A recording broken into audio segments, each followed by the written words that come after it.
کیا تمہارے پاس گاڑی ہے؟ میں نے مڑ کر اس کی طرف دیکھا اور چند لمحے تک اسے حیرت سے دیکھتا چلا گیا۔ وہ دانت نکال رہا تھا اور بار بار اپنی داڑھی کھجا رہا تھا۔ پارک میں لوگ چہل قدمی کر رہے تھے، کچھ لوگ ہلکی پھلکی جاگنگ بھی کر رہے تھے۔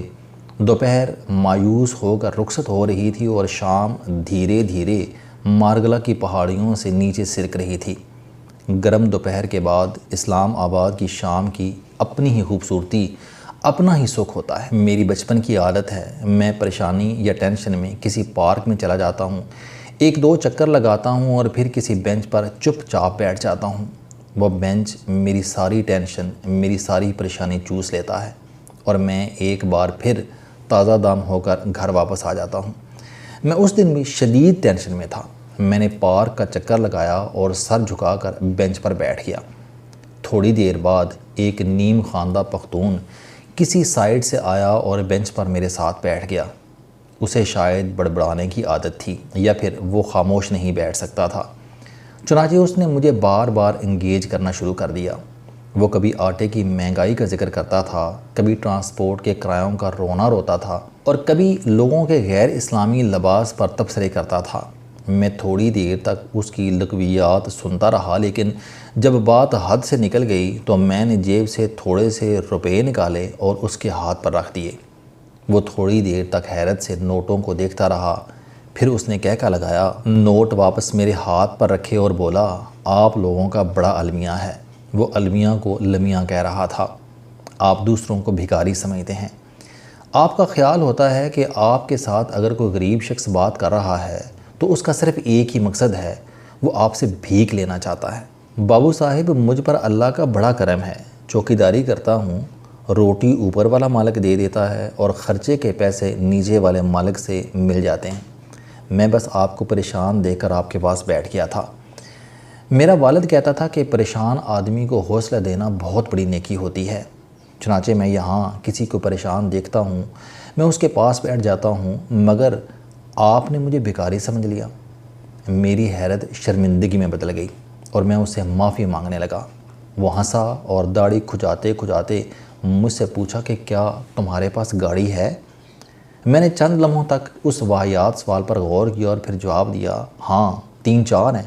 وہ بولا، تم کو پتہ ہے کہ آج کل پیٹرول کی کیا قیمت ہے؟ میں نے ہنس کر جواب دیا، مجھے نہیں پتہ، ڈرائیور پیٹرول ڈلواتا ہے۔ اس نے کہکا لگا کر کہا، اور تم پھر بھی پریشان بیٹھے ہو؟ میں نے حیرت سے جواب دیا، گاڑی کا پریشانی کے ساتھ کیا تعلق بنتا ہے خان؟ وہ سنجیدہ ہو کر بولا، بڑا گہرا تعلق ہے۔ کیا مکان تمہارا اپنا ہے؟ میں نے جواب دیا، ہاں میرا اپنا ہے، بلکہ 3-4 ہیں۔ وہ مسکرایا اور پوچھا، کیا بیوی بچے بھی ہیں؟ میں نے فوراً ہاں میں جواب دیا۔ اس نے پوچھا، بچہ لوگ کیا کرتے ہیں؟ میں نے جواب دیا، بیٹے اپنا کاروبار کرتے ہیں اور بیٹیاں پڑھ رہی ہیں۔ اس نے پوچھا، اور کیا تمہاری بیگم صاحبہ کی صحت ٹھیک ہے؟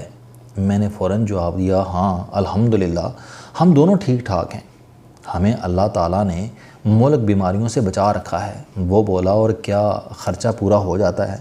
میں نے اوپر آسمان کی طرف دیکھا اور جواب دیا، الحمدللہ خرچے کی کبھی تنگی نہیں ہوئی۔ اس نے کہکا لگایا اور میرے بازو پر اپنا کھردرا ہاتھ رکھ کر بولا، اور بابو صاحب آپ اس کی بات بھی پریشان ہیں؟ آپ نے پھر بھی منہ بنا رکھا ہے۔ آپ کو پتہ ہے کہ آپ بنی اسرائیل ہو چکے ہیں؟ میں بے اختیار ہنس پڑا اور پہلی مرتبہ اس کی گفتگو میں دلچسپی لینے لگا۔ میں نے اس سے پوچھا، میں بنی اسرائیل کیسے ہو گیا اور بنی اسرائیل کیا ہوتا ہے؟ وہ سنجیدگی سے بولا، آپ اگر قرآن مجید پڑھیں تو اللہ تعالیٰ بار بار بنی اسرائیل سے کہتا ہے کہ میں نے تمہیں یہ بھی دیا، وہ بھی دیا، ملک بھی دیا، کھیت بھی دیے، دشمنوں سے بھی بچایا، تمہارے لیے آسمان سے کھانا بھی اتارا، باغ اور مکان بھی دیے، عورتیں اور بچے بھی دیے اور غلام اور کنیزیں بھی دیں، مگر تم اس کے باوجود ناشکرے ہو گئے، تم نے اس کے باوجود میرا احسان نہیں مانا۔ ہمارے مولوی صاحب کہتے ہیں کہ ساری نعمتوں کے بعد بھی جب کوئی شخص اللہ تعالیٰ کا شکر ادا نہیں کرتا، وہ اس کے احسان یاد نہیں کرتا، تو وہ بنی اسرائیل ہو جاتا ہے اور پھر اللہ تعالیٰ اسے بنی اسرائیل کی طرح ذلیل کرتا ہے۔ وہ سب کچھ ہوتے ہوئے بھی سکون اور امن سے محروم ہو جاتا ہے۔ اور آپ بھی مجھے بنی اسرائیل محسوس ہو رہے ہو، آپ کے پاس اللہ کی دی ہوئی تمام نعمتیں موجود ہیں، مگر آپ ان کے باوجود بینچ پر اداس بیٹھے ہیں۔ مجھے آپ پر ترس آ رہا ہے۔ مجھے جھٹکا سا لگا اور میں شرمندگی اور خوف سے اس کی طرف دیکھنے لگا۔ میں اپنے آپ کو پڑھا لکھا اور تجربہ کار سمجھتا تھا۔ بچپن سے اسلامی کتابیں بھی پڑھ رہا ہوں اور عالموں کی صحبت سے بھی لطف اندوز ہوتا رہا ہوں، لیکن آپ یقین کریں بنی اسرائیل کی یہ تھیوری میرے لیے بالکل نہیں تھی۔ میں نے قرآن مجید میں جب بھی بنی اسرائیل کے الفاظ پڑھے مجھے محسوس ہوا کہ اللہ تعالیٰ ناشکرے اور نافرمان یہودیوں سے مخاطب ہے، یہ انہیں اپنے احسانات یاد کرا رہا ہے۔ لیکن کیا اللہ تعالیٰ کی نظر میں ہر احسان فراموش بنی اسرائیل ہو سکتا ہے؟ اور کیا قدرت اس کے ساتھ وہی سلوک کرتی ہے جو اس نے بنی اسرائیل کے ساتھ وادی سینا اور اسرائیل میں کیا تھا؟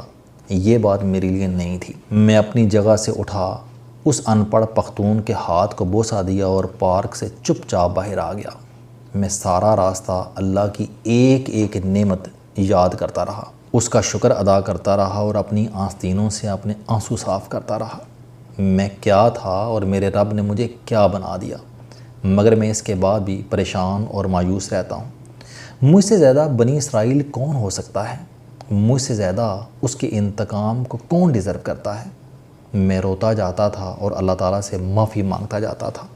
اس نے مجھے اپنے اس شاندار ترین وقت میں پیدا کیا جس میں دنیا کے تمام ناممکنات ممکن ہو چکے ہیں۔ پوری دنیا کا علم موبائل فون کی سکرین میں اکٹھا ہو چکا ہے۔ آپ گوگل پر ٹائپ کریں اور آپ کی ٹائپنگ مکمل ہونے سے پہلے آپ کے سوال کے تمام ممکنہ جواب سکرین پر موجود ہوتے ہیں۔ دنیا نے کرونا جیسی وبا 2 سال میں صفحہ ہستی سے مٹا دی۔ 8 ملک بیماریاں بچپن میں ویکسین دے کر ختم کر دی جاتی ہیں۔ دنیا میں اب نئے دل، پھیپھڑے، گردے اور جگر لگائے جا رہے ہیں۔ ڈاکٹروں نے پچھلے سال ایک شخص کا گردن سے اوپر سر بدل دیا۔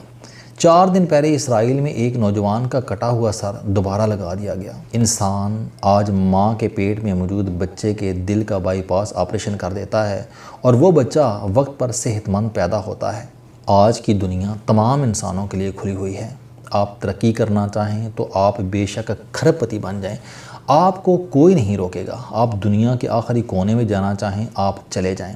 آپ 70 سال کی عمر میں پی ایچ ڈی کرنا چاہیں آپ کر لیں، اور آپ آج سیاہ فام یا انڈین ہوتے ہوئے بھی امریکہ اور برطانیہ کے حکمران بن سکتے ہیں۔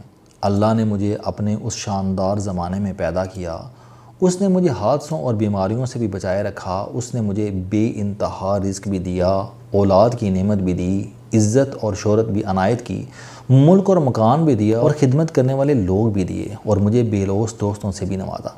مگر میں اس کے باوجود پریشان بھی رہتا ہوں اور بے آرام بھی۔ لہٰذا مجھ سے بڑا بنی اسرائیل کون ہے؟ مجھے بنی اسرائیل سے متعلق آیتیں یاد آ رہی تھیں اور میں بار بار اپنے آپ سے کہہ رہا تھا، تم میں اور ان لوگوں میں کیا فرق ہے؟ وہ بھی اللہ کے احسان بھول گئے تھے اور تم بھی، وہ بھی ناشکرے تھے اور تم بھی، وہ بھی مزید کی دوڑ سے بعد نہیں آ رہے تھے اور تم بھی، وہ بھی اللہ کے نافرمان تھے اور تم بھی۔ لہٰذا پھر تمہارے ساتھ وہ سلوک کیوں نہ ہو جو بنی اسرائیل کے ساتھ ہوا تھا؟ وہ سینا کے صحرا میں بھٹک بھٹک کر مر گئے تھے اور تم بھی خواہشوں، نفرتوں اور اداسیوں کے جنگلوں میں مارے مارے پھر رہے ہو۔ تم میں اور ان میں آخر کیا فرق ہے؟ میں نے اللہ تعالیٰ سے معافی مانگی، توبہ کی اور شکوے کو شکر سے بدل دیا۔ آپ یقین کریں میں اس دن سے ایک مکمل مختلف انسان ہوں۔ اداسی اور پریشانی سر سے بادلوں کی طرح غائب ہو چکی ہے اور سامنے وسیع نیلا آسمان اور تا حد نظر پھیلا ہوا سبزہ ہے، اور اللہ تعالیٰ کے معجزوں کی نہ ختم ہونے والی وادیاں ہیں۔ بے شک ہم اللہ کی کون کون سی نعمتوں کو جھٹلائیں گے۔ السلام علیکم۔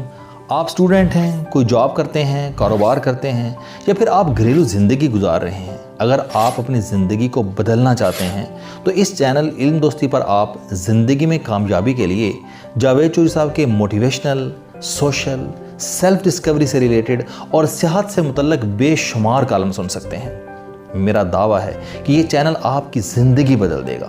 اس چینل کا مقصد اچھی باتیں معاشرے میں پھیلانا ہے اور اچھی بات کو دوسروں تک پہنچانا صدقہ جاریہ ہے۔